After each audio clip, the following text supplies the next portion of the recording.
umukuru wa polisi muri Nigeria yatangaje ko urwego rudasanzwe rwa polisi rutavugwaho rumwe rushinzwe kurwanya ubujura uzakurwaho. Icyo cyemezo giturutse ku myigaragambyo yahuje imbaga y'abantu irwanya urugomo rw'uwo mutwe w'igipolisi.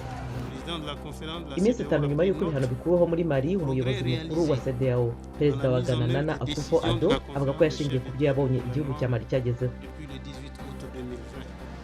Iragose muri Nigeria, abategetsi bashinzwe ubutabazi bavuga ko inzu y'amagorofa 3 yarimo kubakwa yaguye ejo ku cyumweru ihitana abantu 8.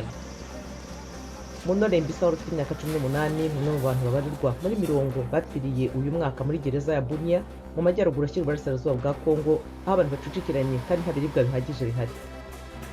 Naho muri Tanzania, abazimya imiriro bakomeje guhangana n'uwatse ku musozi wa Kilimanjaro usumba iyindi muri Afurika. Uwo muriro wadutse ejo ku cyumweru.